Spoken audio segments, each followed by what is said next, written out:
What's up, friends? Welcome to the Scrap Trawlers channel, where we do EDH on a budget. I am your host, Andy Zupke. With me, as always, is the charming and very talented Nick Martin, right above me there. Look Yeah. look how Hello. cute. What are we doing today? So we are doing what we're not doing what everybody else is doing. We're doing a top 10 Strixhaven list, but in true Scrap Trawlers fashion, we're doing top 10 cards that make us smile. They're not the best. Well, at least I don't think they are. I guess we won't know until later, right? Some of them are good. But we like them. They work our face muscles. They make us feel good. Work our face muscles. We're going to start with my number 10. Let's bring that up here. All right, we've got Solve the Equation. So there's a lot of cards in this set that are like, like math lingo or school stuff, like multiple choice questions and that kind of stuff. So this is another one, Solve the Equation. So this is a sorcery for 2 and a blue. Search your library for an instant or sorcery card, reveal it, put it into your hand, then shuffle. Okay, so obviously the first comparison is to Mystical Tutor, which is just a 1 blue mana instant. You can search for an instant or sorcery, put it on top of your library. Is this better than Mystical Tutor? No. Is it still awesome? Yes. This is going to see a ton of play, especially from us budget players. That this is an uncommon. It's going to be cheap enough. Hopefully, it'll stay under $1. I mean, it might be popular enough that it might be close to $1 later on if they don't reprint it. But I'm excited about this one. I can't wait to put it into my Kess Distant Mage budget deck because it's perfect. Yeah, I see that's holding a $2 price tag now. I do expect that to go down. Yeah. Because both Mystical Tutor and what is it? That scroll, Merchant Scroll exists. One, Mystical Tutor is just it's good at 1 mana. All the tutors are going to be expensive like that, and the scroll is more expensive because it sees some fringe play in Modern Storm. Okay. If that deck is still around, so that's why it's expensive. Also, that one only grabs instants. This one does both. And being 3 mana and a sorcery, again, I don't see it being first picked for a lot of like combo decks or just value decks. So yeah, I agree with you here. It's going to be really nice as a 3 mana, budget tutor. What's another one? What's something that just got reprinted? Enlightened Tutor? Yeah, Enlightened Tutor was reprinted in Theros Beyond Death. And that's a rare. Like, this is uncommon. This is great. Yeah, I'm excited. We're going to see a lot of this. I'm going to play it. Yeah, I'll play it. I'm going to be ordering at least 4. I can tell you right now. Right now. Okay, let's move on to next number 10. All right, so this card is like super punny. It's Hall Monitor. It's a lizard. It's 1/1 with haste for 1 red. You can pay 1 red and tap it, and target creature can't block this turn. So I mostly chose this because it's like the flavor's off the charts in this thing. It's super funny. You can also just use it politically if you want. Like, I would not mind just playing this in a budget deck because it's really funny. Mm-hmm. If you're playing like a Valdic deck, and you really need to like get in for some damage with Valdic, you can just make 1 creature not block. As I said, you can use it politically, so if somebody else has a Darksteel Colossus, we can't play Blightsteel here. You can just, hey, if you swing over that way, I'll make sure they can't block. So, yeah. Hey, what's up, Knight of Bawa? And yes, you're correct. We were wrong. It is not Enlightened Tutor. It was Idyllic Tutor that got reprinted. thank you. You got it. Keeping us honest. Yeah, this is fun. It's got the same activated ability as Zerda, just to tap it and target creature can't block. So yeah, and Zerda makes it cheaper. It does make it just a red. So yeah, I mean, I don't think it's like a crazy powerful card, but it's fun. The pun makes it worth talking about for sure. So Belladross Witherbloom is one of the founding members of the Strixhaven College, of the Witherbloom College there. It is pre-ordering for a very high price, which is sad because I wanted to get one. It is 5 black-green, 4/4 flyer. At the beginning of each upkeep, create a 1/1 black and green pest creature token with, when this creature dies, you gain 1 life. Alright. Now here's the big thing. Here's why people are excited about it. Pay 10 life, untap all lands you control. Activate only once each turn. That's a really strong ability. Hey, CNC Power Hour, thank you so much for the raid. Appreciate it. Oh, thank you. How was your stream? Hope you guys had fun. Yeah, they had both Benny and Mike Coyle. Yeah, I saw that. Looked like Benny was kicking some butt. As usual. Yeah, with his Grothama deck. It's just trademark Grothama. Well, happy to have you all here. Thanks for joining, everybody. We are talking about my number 9 card that made me smile from Strixhaven, and it's purely a power thing. It's just, this card is just really powerful. It's only a 4/4. Wow. Yeah. I guess it's only a 4/4, right? But it just does everything. Mm-hmm. Yeah. Andy Flory, thank you so much for the subscription for 5 months, buddy. Really appreciate it. That's awesome. Colin for the long streak. And Epos8705, thank you for the follow.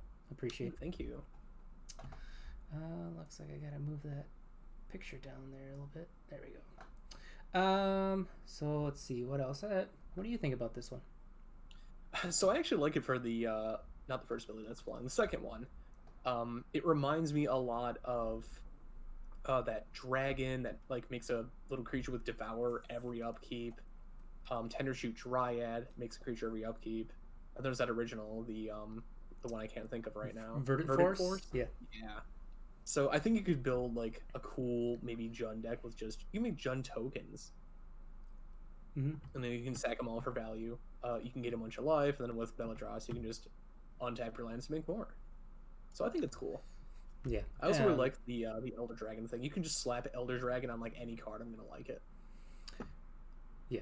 And if you're playing a Belladross deck, obviously you're gonna want Villas, Broker of Blood in there, because whenever you activate Belladross, you're gonna draw 10 cards. Oh my god, that's so good. It's basically like a build your own Grizzlebrand, except you except you also get to untap your lands, which is pretty sweet. Yeah. So thanks, Joe. It's Dragon Broodmother was the card I was thinking of. And Knight says Belladross plus doubling season plus a sack outlet. Yeah. Yep. You're gonna have yeah, this is a very powerful commander. I like it. Let's move on to Nick's number 9. Alright, so I'm getting like the low power picks here, but so Environmental Sciences. 2 mana, 2 generic mana, search your library for a basic land card, reveal it, put it in your hand, then shuffle. And you gain 2 life. So I picked this card because it reminds me a lot of my college. I went to Northern College. For those of you that don't know, it's one of the top environmental science schools in the nation. I didn't go for environmental sciences, so there's that. But no, it's really cool. It reminds me of my experience going through academia. And I think this card is actually just very, very good for 2 mana. At 3, I don't think it would see play. I mean, you could probably just get away with Armillary Sphere. But for budget decks, specifically white ones and red ones without any access to green, this just, lets you stay in the game, keeps you going. It is good with any sort of burgeoning effect. And it gains you life, a little bit of life, which isn't bad in case you want to activate your Belladross. Mm-hmm. So what do you think? Yeah, I mean, I think if you're not looking to play artifacts, then this basically replaces like Wanderer's Twig or Traveler's Amulet, if you want to be more on the sorcery side. If you're playing colorless like Traxos, probably want to consider this. I haven't decided if I'm going to put this in there yet, or if I'm even going to keep Traxos, to be honest.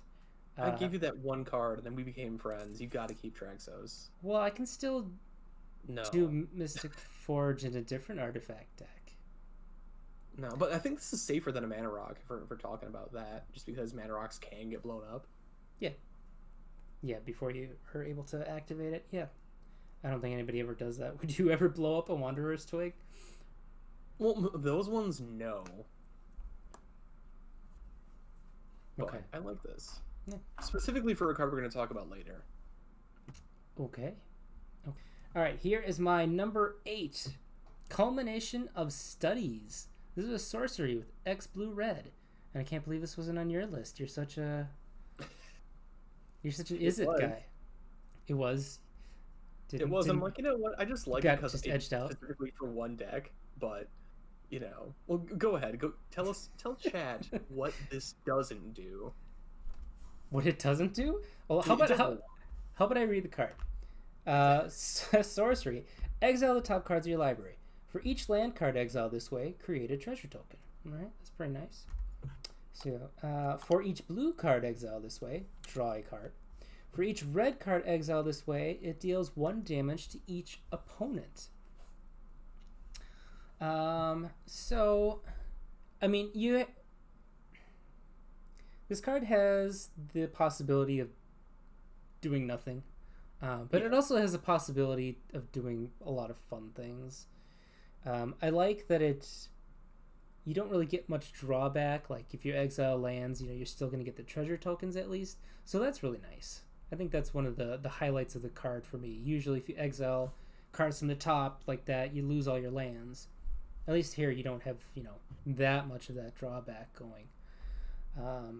And, obviously this card is going to be best if you're playing a lot of blue-red multicolored cards. That you're going to get the most bang for your buck in there. So if you're playing like a multicolor blue-red deck, I think this would be a cool include. What do you think? I agree on that last point. So this almost made my list, but it didn't because I only want it for specifically one deck, which is the deck you've never seen yet. It's the I have an is it all legendary? Is it creatures list with all legal options for an is it commander deck. So it's very creature heavy, and casting this kind of lets you win the game at some point.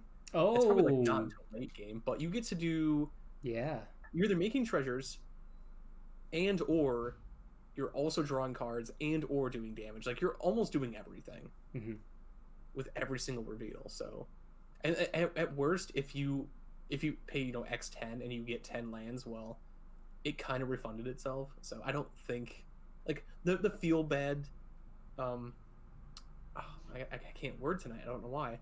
Like the amount of feel bads you're gonna have with this card, I think it's like very low. Sure. I mean, yeah, you might whiff and not really get, much out of it, but so that's cool. Next show, the different is it Commander Weekly? Sounds like a Tuesday. Yeah, so this legendary is it deck that he's constantly telling me about that he's never actually shown me, and how it is going to be like impossible to play soon with the number of is it legends that keep getting made. Yeah, a lot of them want instants and sorceries, specifically the new ones, and like some of the Ravnica ones. And we're getting to the point where I can't play any instants and sorceries. Yeah, because it's all legendary creatures now. And like they don't all do the same thing, so it's not like you have a strategy anymore. The strategy literally is just you play Joyra, the second one, and then you draw cards, and hopefully your card draw will get you there. Oh yeah. I've played it twice. It doesn't work well. It's probably like a power 3. All the cards are like sick. There's Locust God, but they don't do anything. Yeah. But anyway, yeah, I like this card. Yeah, it's fun. All right. Tell us about this one. I also like this card. So we have Go Blank, 2 and a black for a sorcery. Target player discards 2 cards, and then you exile all cards from that player's graveyard. So this is one. It's got the Wily art, which people know by now. I love Wily Beckert art. This is also like a nice cheap spell way to get rid of graveyards, which you don't normally see too often. People like to default to Tormod's Crypt and Relic of Progenitus and the new one, Soul Guide Lantern. Yeah. But if you're playing a specific deck that wants to play spells, again, like one we're going to talk about later on, sometimes you do want a sorcery or an instant. You don't want or need that artifact. This is also just a good way to hose Erin Campbell if you ever decide to play against her for some reason. Erin doesn't like when you do that. That's fine. I can get away with it. What about you? What do you think about this card? Yeah, I like it for the reason that you mentioned, that, you know, if you want to play instants and sorceries, focus on that and not do artifacts or scavenger grounds, which is can be a little expensive or hard to run if you're playing, you know, 3 or more colors. This is pretty good. I don't usually do discard effects, but I think obviously the point here is to exile somebody's graveyard who's, you know, using and abusing their graveyard. Yeah, if somebody tries to solve the equation, you can make them go blank, and then like they didn't solve anything. There you go. Number 7, Strixhaven Stadium. That's the. Is that the crowd? That's the crowd inside of the stadium. Andy, we love you. That's what they say in Strixhaven. Don't die first. Don't die first. We love you. Alright, so 3 mana for an artifact. Tap to add a colorless. Put a point counter on Strixhaven Stadium. Alright, whenever a creature deals combat damage to you, remove a point counter from Strixhaven Stadium. Ooh. Boo. Whenever a creature you control deals combat damage to an opponent, put a point counter on Strixhaven Stadium. Then if it has 10 or more point counters on it, remove them all, and that player loses the game. Yay. This card's so fun. I put out a question on Twitter the other day, like, who's gonna be playing this, and I got a lot of responses. Like, Benny Smith said he's like thinking about it in 5 different decks. Jeez. And like, I said, is that all? He didn't catch my sarcasm. I forgot to use the sarcasm font. He thought I was serious. This is just fun. It's a cool, fun way to kind of add something different to, you know, the game. I think it's kind of almost similar to the Monarchy. I mean, obviously there's no card draw, but it kind of gets like a little bit of a back and forth, even if it's just between you and one other player. You know, it still like kind of forces the movement. And I like that you don't have to hit somebody with 10 creatures. You can hit them with 1 as long as you already have 9 counters on it, and that'll take them out. So this is a solid card. It's currently pre-ordering for like $5, which makes me sad because I was hoping to get a couple, but maybe I'll just get one. Anyway, it's a cool card. What do you think? I don't like it. Dice to removal. Yeah, it's okay. So we just talked about earlier. It's like, would you really just waste your stuff blowing up a mana rock? It's like, if it's a mana rock that's going to win the game, yeah, I'm gonna kill it. And I'm gonna echo Joey Schultz here a little bit. A mana rock that helps you win the game, if you're not going to use it as a mana rock, really, like you want to play this late so it doesn't get blown up and you can kill somebody, right? So if you're playing it late, is it really still a mana rock? I don't think so. This is also going to cause a lot of people just to go for you. Like, if they don't have their artifact removal, well, they probably have creatures and they're going to start attacking you constantly, so you won't get your point counters. Sure. With that being said, it's good in Atraxa, I guess. Good in Atraxa, yep. Pretty much anything with counters. Good in Atraxa, right? Because like you proliferate it, but it still doesn't trigger it. No, you got to hit an opponent in order to trigger the end game thing. So I don't think it's $5 good. No, I don't think it is either. I think it'll drop down once people realize, as you said, you know, it's fun on the surface, but it's pretty weak when you actually get it on the field, because people aren't going to let you have it. Oh yeah, like on the fun side, oh yeah, absolutely, this thing's sweet. But I don't like, and I like 3 mana rocks. I don't like this one. Yeah, I get it. You hate fun. That's fine. Yeah, a little bit. Let's move on to your next stupid card. You know what else is fun? Dividing by 0. Except you can't. You can't do that. It's not fun Well, because you can't. in Magic the Gathering. Apparently. So 2 and a blue for an instant. Return target spell or permanent with CMC. I'm not saying mana value. 1 or greater. Come on. And you can learn. So I misread this card when I first saw it. I thought it said, oh, 1 or less. That's not that good. No, that wouldn't be good. And then I read it as one or greater, like, oh, that's very good. That is very good. So it's like unsubstantiate. Unsubstantiate, but Which is more mana. But you get to learn, yeah. Yeah, it gets around the can't be countered clause. Yeah. So if it was just that, I don't think this would be great. But it has learn tagged onto it, and so people know the sideboard thing. Officially, like sideboard cards don't work in Command or whatever. Yeah. But learn lets you do the draw and discard, which makes this really good. I'd probably second pick this over Arcane Denial. Just because I like counter spells that replace themselves in a way or get some sort of additional value beyond just stopping the spell. Yeah. Also, just dividing by 0 sounds really funny. Yeah, I mean, there's not much that this can't do, aside from killing tokens, you know? So, yeah, it's a strong card.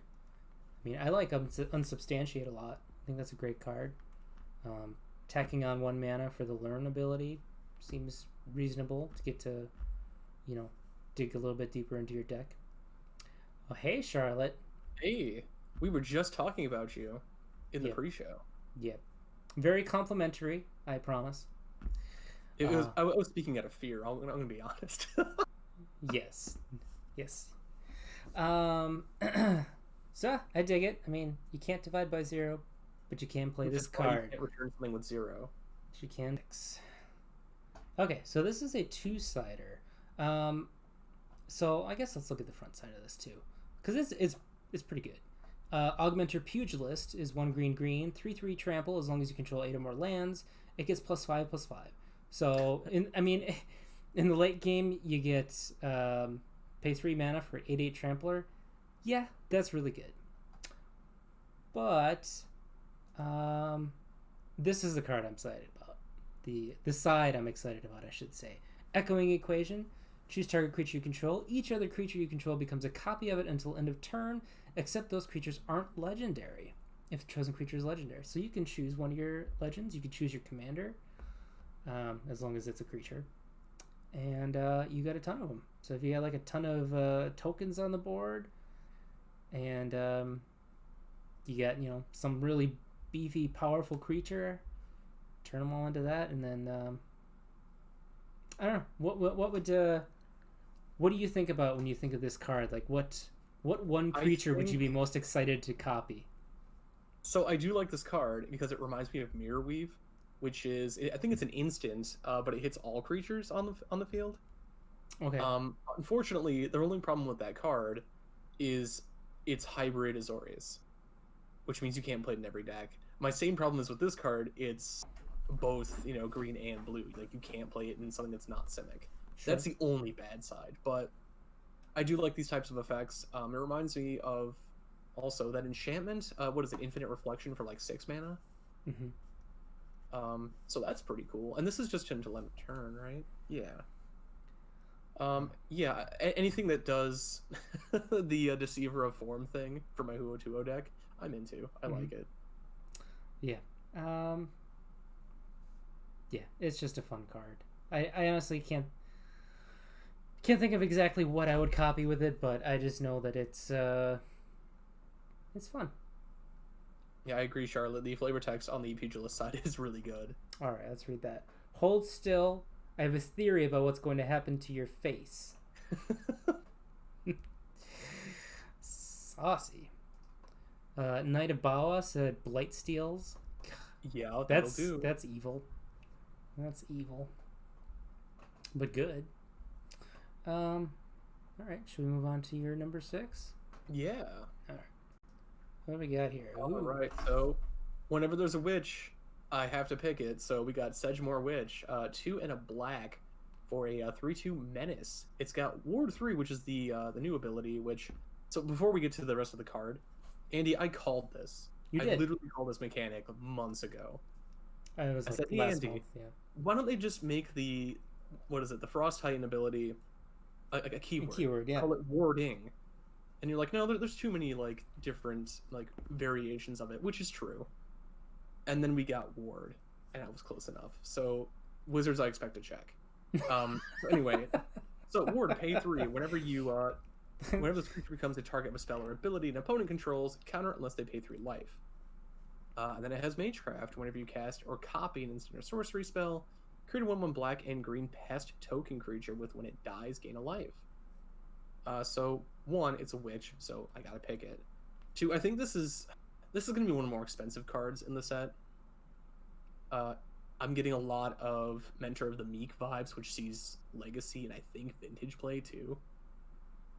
And it's in black too, which it's something like we haven't really seen as far as I know in black from instants and sorceries. It's gonna do a lot, I think. What do you think? Yeah, I guess this one wasn't really on my radar just because I'm not, into the witches like you are.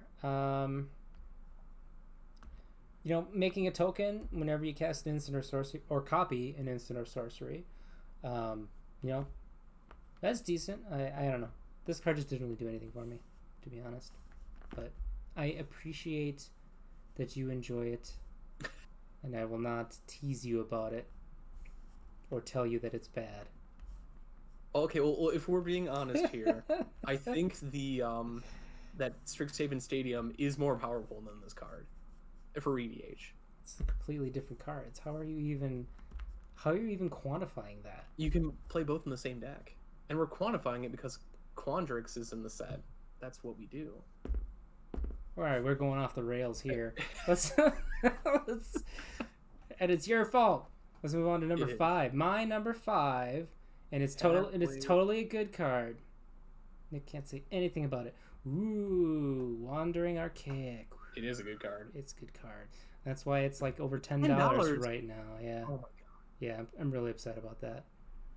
I'm unemployed, people. Stop making these good cards expensive. Wandering Archaic, the front side, costs 5 mana. Its creature avatar is colorless. Can go in any deck. Whenever an opponent casts an instant or sorcery spell, they may pay 2 mana. If they don't, you may copy that spell. You may choose new targets for the copy. I love it. Yes. I love it so much. I mean, this is... like, the big thing I think about is that if you're playing against somebody who's, like, going pretty heavy on counter spells, they have to hold up 2 extra mana for their counter spells. Otherwise, you can just copy it and counter their counter spell. Mm-hmm. So that's, like, the big thing that I really like about this. But there's just so much fun that can be had with it. I honestly don't really care about the spell side, so I'm not going to read it. What do you think of Wandering Archaic? I do like it. It reminds me of... there's that fairy artisans, I think, or whenever an opponent puts a creature into play, you get an artifact token copy of it. This one's kind of like the same thing, except they have to pay 2 to get around the ability. This gets you free cultivates. This gets you free harmonizes. This gets you free paths most of the time, I would think. Nobody wants to pay 3 to path this thing, right? I don't. No. Well, I mean, you might. Is it $10 good? I think it is. I think it is. Yeah. It goes in artifact decks. It goes in Eldrazi decks, and unfortunately, it's not in Eldrazi. Gavin confirmed it. It's not happening. Blast you, Gavin. I still want my check. Okay.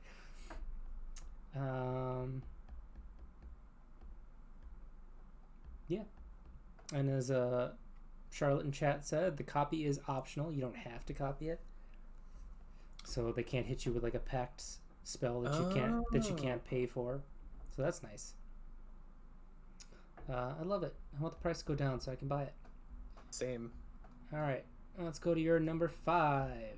Yeah, speaking of witches, we got Pestilent Cauldron. I don't care about the other side, even though it's alright. So 2 in a black. It's kind of doing the trading post thing. It's got 3 abilities. Tap it, discard a card, you get a pest. 1, tap it. Each opponent mills cards equal to the amount of life you've gained this turn. And 4, and tap it, exile 4 target cards from a single graveyard and draw a card.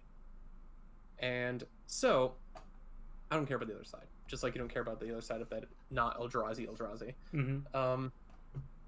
this specifically in the witch deck, which is why I have to now change it to black green. Which we'll talk about, I guess, in our next video about the commander deck thing. Yeah. The commander deck cards. Anyway, so it's a couple things, right? It's a win condition because you're going to start milling people out if you're a black-green life gain deck. It's also a very expensive but repeatable answer to graveyards, and it draws you a card. It also gives you a little blocker. And it's a cauldron, so I love this. I love it. It does so much. Okay, so specifically in the witch deck, right? It does a lot of stuff, yeah. The combo is you're gonna loop that the Festering New with the cauldron, make each opponent lose 4 life, and you're gonna gain that much life. So if you do that, you're gaining 12 life, and then you can start milling people for 12 every single turn. It seems pretty scary. Yeah, I agree. No, it's a good card. I don't have anywhere that I want to play it, but I can see how it's extremely powerful and why you like it. Here is my number 4, Double Major. Blue and a green instant, copy target creature spell you control, except it isn't legendary if the spell is legendary. It's just simple and good, and if you want to have 2 of your commander, here you go. I mean, obviously it's got to be in the right colors, but it's fun. I love it. I want to copy all the things. There's not much else to say with this card. There's not much to say. It's mana. Yeah. I mean, there's so many busted commanders that would be like 10 times more busted if you had 2 of them. Right? To Charlotte's point, yes, I also have an Earthsmithies deck. What's worse than 1 Earthsmithies? 2 of them. That's also a ramp spell, technically. It pays for itself. Mm-hmm. Yeah. I did not double major in college. I was not a smart kid. Yeah. You said you didn't major in environmental sciences. What'd you go for? Bowling? I would have, if there was the option. No, I went for geology, and then I didn't like that either, so I went for humanities instead. A lot less math in humanities. I'm not a Quandrix kid. But I do like this card. Yeah, it's awesome. Love it. Want it. Okay. Let's move on to your number 4. All right. Speaking of tests that helped me pass college, multiple choice tests are my favorite. So it's a sorcery for X and a blue. If X is 1, scrap 1, draw a card. If it's 2, choose a player, and they bounce a creature. If X is 3, you get a 4/4 blue and red, not weird token. If X is 4 or more, all of the above. Yeah. The only thing missing is like some flavor text joke about scantrons somehow. If they could have put that in there. What, did you have scan? You didn't have scantron tests? Are you really that? Is that like? No, I had them for like my ACTs, and for what they call them, like the Iowa test or something. Even though we're in Wisconsin, but yeah, we could like fill in the little bubbles, and they have to be exactly filled in. Otherwise, you're just gonna mark your question wrong. But I like this. It's super flavorful, and it's good every stage of the game. And you can do all 4 if it's like way late in the game, which is really good. Yeah. So I guess I'm not super excited about this one. I mean, I can see why you like it. I just can never see myself doing 2 or 3, the 2 or 3 modes. But I mean, like, unless a player only has 1 creature and that's the creature you want to get rid of, then the 2X version is good. But otherwise, they'll just, because they get to choose which creature they return. So it's not like you're taking out the biggest threat. They're going to return their worst creature. And then paying 4 mana for a 4/4 token, that doesn't really do anything for me. But, I mean, if you're paying 5 mana for this and you get to do all 4 modes, then that's good. So, honestly, I can only see myself doing mode 1 or mode 4. I would never do 2 or 3. Interesting. What if I told you could target yourself with the second ability? I guess. This is a thing that you can loop with Archaeomancer. It's a lot of mana, but you can rack up your 4/4s. You can actually draw into a real win condition. Sure. But yeah, no, I kind of agree with Yeah. you with X2 and X3. Those aren't the most exciting in my opinion. They'll work sometimes. Yeah. But yeah, 1 and 4 is where you want to be. Yeah. And yeah, like Charlotte said, if this was an instant, that would probably knock it up a few notches on the power level. But as it is, I think it's an okay card. I'm not excited about it. All right, let's go to your Number 3. Oh god, I love this card. I can't believe it's an uncommon.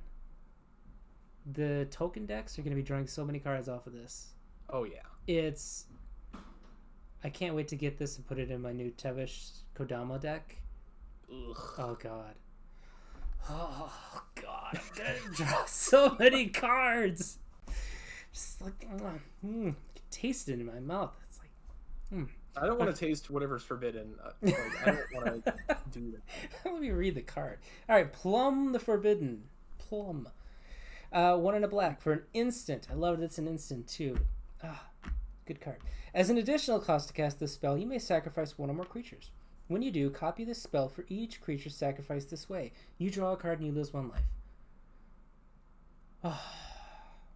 If you got 10 tokens that you don't care about, 2 mana, draw 10, lose 10 life. That's really good. That's amazing.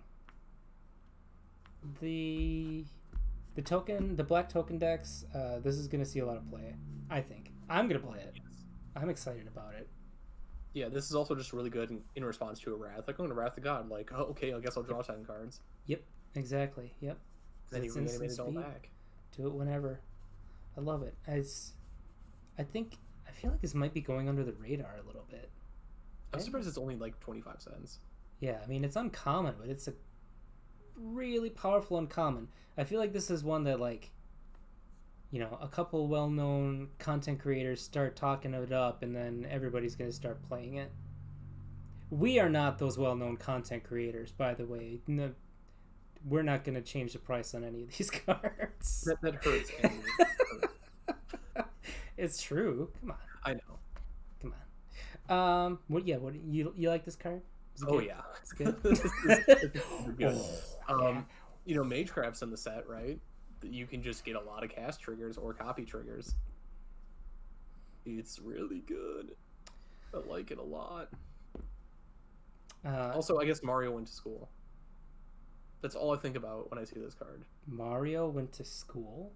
Yeah, because Mario's a plumber. That's a reference you might not get. I think that was before your time. It's before your time. Shut up. I played on the original Nintendo, buddy. You don't know what you're talking about. I don't. I really don't. So Ginger Joe asks, if an opponent had a Wandering Archaic out, would Andy pay 2 extra for this card? Would Andy pay 2 extra for this card? I don't think I would. I don't think I would have to, because they can't pay the additional cost. So it wouldn't matter. Sully is asking, is anyone dead yet? We're not playing a game. Only after we cast Plum the Forbidden. No, I guess it's as we cast. So on the 25th, when the card is released, yes, someone will die. Yeah. All right. Let's see your number 3. Aw. What's wrong with the bookworm? Nothing. It's cute. That was an aw. It's cute. Oh, okay. Look at that. Look at all those teeth. Aw, so cute. All right. Love it. So it's an 8-mana 7/7 with Trample. It's a worm. When ETBs, gain 3 and draw a card, and you can pay 2 and a green to put it from your graveyard into your library, 3rd from the top. It crawls back into your library. This thing is so flavorful, and it's eating like 1,000,000 books. It crawls back into your library. I didn't even think about that, but that's amazing and hilarious. I love it. I want this in Huo-Tuo, obviously. Sure. Yeah. So it does it itself. I don't even need my commander to do it. And I would not mind revealing this off the top with Deceiver Reform. Mm-hmm. Like, all my creatures are 7/7s with trample. Yeah, seems pretty good. The fact that it just, gains you a little life, whatever, but it draws you a card. It reminds me of Palaka Worm, which is always hovering between rare and uncommon for some reason. This is definitely an uncommon. I guess a 2021 uncommon. It's green. It's broken. Yeah, I mean, I don't think it's broken. I think it's obviously a 7/7 of trample is strong, but for 8 mana, that's a lot. But I mean, obviously green. That's like turn 4. Yeah, okay, you're right. And then you get to gain 3 life and draw a card. Yeah, it doesn't have like a dozen keywords like the really powerful green cards that keep getting printed. So yeah, I don't know that I'll play this, but I appreciate your zest and appreciate. So does the worm. Look how happy it is. Ah! Wayne Is Reynolds that the sound it with makes? bookworm. Is that it scream? Ah! Yeah. This is actually the cooking section. Box. Okay, let's move on. Here we go. Our top two. That was the echo I just made up. Here's my number 2. Huffery Ghost Forge. Fighting Dwarf. I love this. And I just noticed, I think it was yesterday, that it's a cleric. So I can maybe put it in, if I don't build a deck around it, I can maybe put it in my Tazri deck, because it's a cleric. I don't have any spirits in there, though, but the recursion in there, getting the creatures back as spirit tokens is really cool.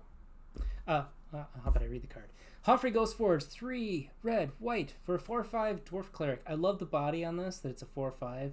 I think that's really crucial to keeping it on the board. Spirits you control get +1/+1 and have trample and haste. So that's pretty awesome. Whenever another non-token creature you control dies, exile it. If you do, create a token that's a copy of that creature, except it's a spirit in addition to its other types, and it has, when this creature leaves the battlefield, return the exiled card to your hand. So that very last line there of the card leaving exile going back to your graveyard is just icing on this already delicious cake. The fact that you can get it back, it's not gone forever, you can get it back, that's amazing. You don't usually see that. Mm-hmm. Usually if something is gone, it's gone, but not with this. So you get, if your creature dies, you get a new one coming back, and then when that dies, you get the old one back in your graveyard, so you can bring it back with a spell or something. And obviously you're going to be playing like powerful, ETB value cards.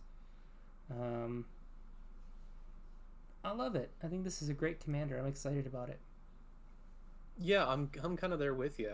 Maybe not as excited as you, but I can see why a lot of people would be excited about it. It's a Spirit Lord, even though it's a dwarf, like whatever. It's a really good Lord form too. I mean, you get both haste and trample and +1/+1. Like that's really good. And having the what's that enchantment demon that does the same thing for this? Enchantment demon? Yeah, from Theros. It's a Nightmare Shepherd, I think, or something like that. It does literally the same thing, except it makes it I think it makes it like an enchantment creature. Oh, okay. But yeah, that playing that in Sir Conrad, I know how good that is. But having access to 2 more colors, specifically red and white ones that have really strong ETBs, this is going to be a powerhouse. Yeah. Yeah. I mean, you're going to want to play stuff like Impact Tremors and Perforos, God of the Forge, because, you're going to have a lot of creatures entering the battlefield, and it's fun. Ooh, what about that one card that doubles all creatures, creature tokens, Anointed Procession? Yeah. That's going to be pretty good. Yeah, that needs a reprint, like, bad. It does. Sully says real fun with Gary. I don't see black in this card anywhere, buddy. I died to Gary again today. Did you?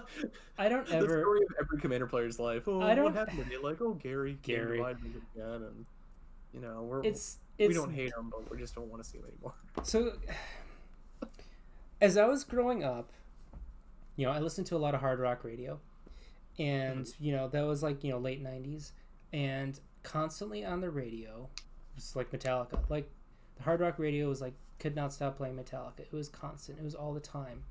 And I probably heard Enter Sandman like at least 10,000 times on the radio as a kid, to the point where I never want to hear that song again. Despite it being a good song, I never want to hear it again. That's kind of how I'm starting to feel about Gary. I've died to Gary so many times that I don't ever want to see that card again. So now we need an altar for Gary that's just, something with Metallica. And you need to mail it to Andy. There you go. All right. Did we talk about how you feel about this card? Did we talk about your feelings? I feel like... Can we move on? This is a Boros card I can get behind. Okay. It's a weird way to phrase that. Let's look at your number 2. It's another legendary creature. All right. So this is what I've been referencing for like half the episode already. It's Cody. First of all, before I read this is literally an NPC from Banjo-Kazooie. Look at this thing. I don't know what that is. I thought you were supposed to be old. Okay, so in the golden era of the N64, the Rare company was like, they were on top of their game. They were like one of the best, if not the best developer for an N64 at the time. You get great hits like GoldenEye, Conker's Bad Fur Day, and Banjo-Kazooie. I know GoldenEye. GoldenEye was like watershed, one of the most important games ever made. Yeah. I've never heard of Banjo-Kazooie. Yeah. It's a platformer akin to, let's say Mario 64. I'm sure you've heard of that game. Yeah. I've heard of Mario 64. Thank you. So, in Banjo-Kazooie world, there's a lot of like inanimate objects that like, talk to you and whatnot. There's things called jiggies that don't have mouths, and they're just like jigsaw pieces. And this is something like in most modern games you can find. Every game has a codex now for like lore and whatnot. This is a Banjo-Kazooie like lore codex. It does not have a mouth, but it will talk to you. It will try to talk to you, and it will laugh. Anyway, with that being said... That's all why you like this card? I do. 3 mana, you can't cast permanent spells. Who cares? 4 That's mana, a pretty big deal. 4 generic, tap it, add Wooburg. When you cast your next spell this turn, doesn't matter what it is, exile cards from the top of your library to exile an instant or sorcery card with a lesser mana value. Until end of turn, you can cast that without paying its mana cost. Put the rest on the bottom of your library in a random order. So it's Cascade that you have to work harder for. Yes, but there's been talk, because I know you and I both tried to build this in our free time. We're like, this is kind of hard. Yeah. Somebody mentioned this. It's 3, a blue, and a white. It's like identity fracture. Fractured identity. Yeah. Yeah. So you just target Cody, and you can give everybody else a copy of Cody. Yeah. I mean, that's kind of mean, but it doesn't completely shut people down because they can still cast their own instants and sorceries. Yeah. So going back to Cody real quick, I know a lot of people are sick of the 5 mana generic like good stuff commanders. I like this one because it has like a significant downside. Sure. If I'm building this, I'm not putting any permanents in unless they're lands. I want it to be like strictly 5-color instants and sorceries, kind of like 5-color Nivtolite in Modern.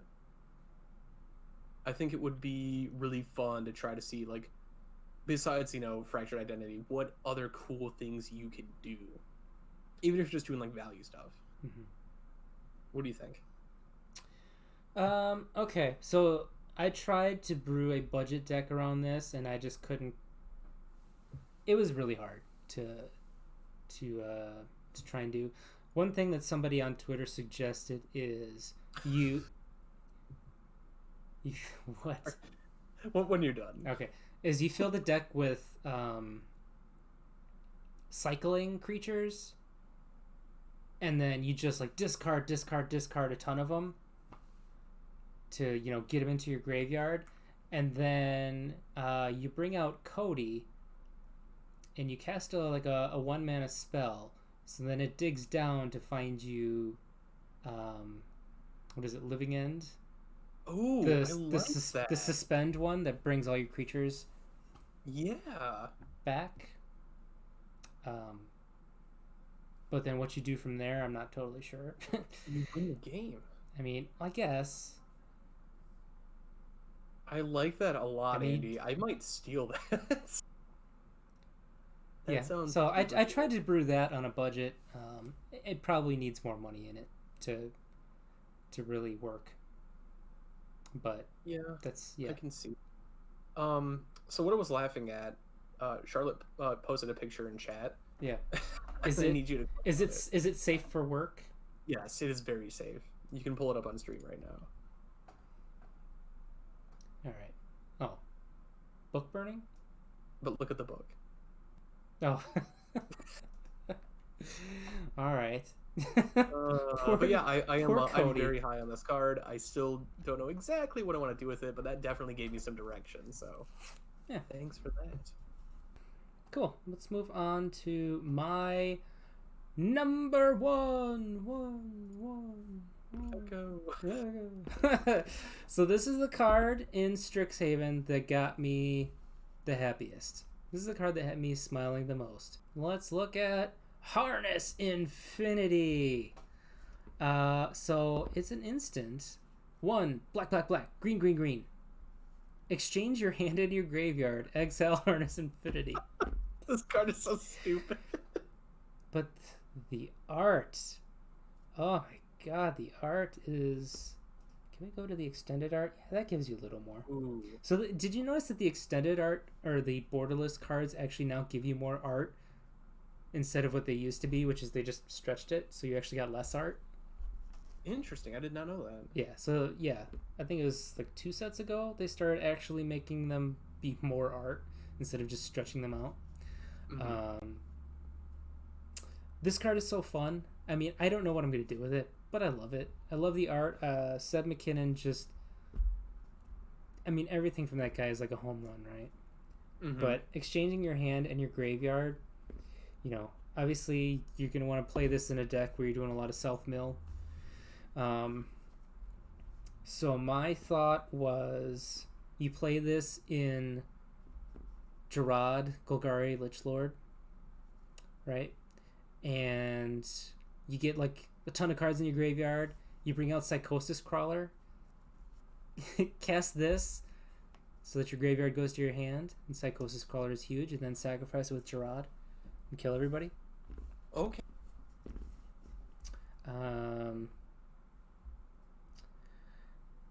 It's good. It's good. What do you think? This wasn't in your top 10, so you're not... I got 2 words for you. Sir Conrad. That's Sir... all you need to know. This is a kill condition if you're playing Sir Conrad in like a black-green whatever deck. Yeah. Sir Conrad. Always comes back to Conrad with you. It does. I don't even have that deck anymore, but this is such a weird card, man. It's like, okay, first of all, one gripe I do have with it, it's called Harness Infinity, but it's not Calandrix. Like, that's kind of a flavor fail. But aside from that, I'm sure there's like a gross way you can break this card. I don't know what it is. I'm gonna let Erin figure it out. Yes, that is her area of expertise, isn't it? Yes. Golgari and graveyards. Yep. Read your card, your favorite card. I will. So, Body of Research, triple green, triple blue sorcery. Create a 0/0 blue fractal creature token. That sucks. Oh, but there's more. Put X one counters on it, where X is the number of cards in your library. This thing could be huge. I want to be that guy who just reads that first sentence, says that sucks, and throws it away. Create a 0/0 token. That's dumb. This card is not like, it's not like tournament playable, I don't think, just because it's not that great, but it's super fun. Yeah. Would you like to make like an 80/80 for 6 mana? Abso-freaking-lutely. Yes, I would. And then I want to copy it. I want to make 2 of them. Can you imagine this with doubling season? That thing's gonna be freaking huge. Both of them. I love this card. There's a boar on it for whatever reason. Who cares? As to say, Needle Deep had promised that his final project would be his biggest one yet. Who's Needle Deep? We don't have Maybe it's the boar. We don't have a card for this person. Charlotte says, except it's Simic, so you've probably drawn 30 cards by the time you have 6 mana. Sure, I'll take a... She's not wrong. 60. A 69, it's still, 69. It's still going to be big. So what I suggested on Twitter was Simic Ascendancy. This automatically makes you win, and if you got Sphinx of the Second Sun out, you'll get an additional upkeep, so you'll just win as soon as you cast this. Yes. Even if you're not doing that, this is stupid Timmy fun. Yeah. If you're playing Teamer with this, so if you got red, you can fling it with, whatever different method of fling that the ones that deal damage to each opponent or whatever. I don't know what card. What is it? Yeah, you can give it trample, you can give it flying, you can give it any sort of evasion you want. You can give it hot soup, which would be super sweet. Yeah, Chandra's Ignition, that's right. Hot soup. Let's look at Chandra's Ignition. So people can know what it's talking about. Target creature you control deals damage equal to its power to each other creature and each opponent. So yeah, you win the game there. Yeah. It is a powerful card. If you can't win with it right away, you're not going to get to keep it out. So you can't just cast it as soon as you have 6 mana. Because it's just, if somebody Swords of Plowshares this, that's fine. You'll gain 60 life. No problem there. Thanks, buddy. Yeah. But, yeah, you're not likely to keep it out for very long. Yeah, Colin says Ozolith. You want to have Ozolith? Oh, the Ozolith, yes! Yeah. This is true. This is true. Oh my goodness. You can play it in Cody, right? You can just cascade into it. Yeah. That's cool. Charlotte says this plus Walking Ballista plus Bioshift. I don't know what Bioshift does. Let's look at that. Ooh, Andy. What? Move any Is this number. before your time? Is that... You didn't start until like cons, right? What? No. Yeah, didn't you start playing cons? I started playing during Fallen Empires, buddy. Oh, I don't even know what this all-star common is. Oh. I was not playing during the Return to Ravnica block. Oh. So there you go. Move any number +1/+1 counters from target creature onto another target creature with the same controller. Yeah, that is also an instant win. There you go. Put that on Walking Ballista and just pop them all off and pew pew pew pew pew. Except I don't think you can kill everybody with that, right? Because Walking Ballista is just 1 damage per counter, so you can only kill like 2 people. Yeah, but it's still cool. No, it's still awesome. I'm not saying it's bad. Play this, sacrifice it to greater good, draw exactly your deck. Yeah. Oh, I also thought of Prime Speaker Zagana. If you want to go for like the Labman win, so cast this. Prime Speaker Zagana makes you draw cards equal to your biggest creature's power. So you would draw your whole library, and then you have to add Labman out or Jace Wielder of Mysteries, then you'd win. You can pair that with your favorite artifact creature, Psychosis Trawler. You got it. It's a good card. There's a lot of combo potential with this. I like it. It's fun. Here. So, remember everybody? Black Lives Matter. Trans rights are human rights. Good night, everyone. Take care. Good night.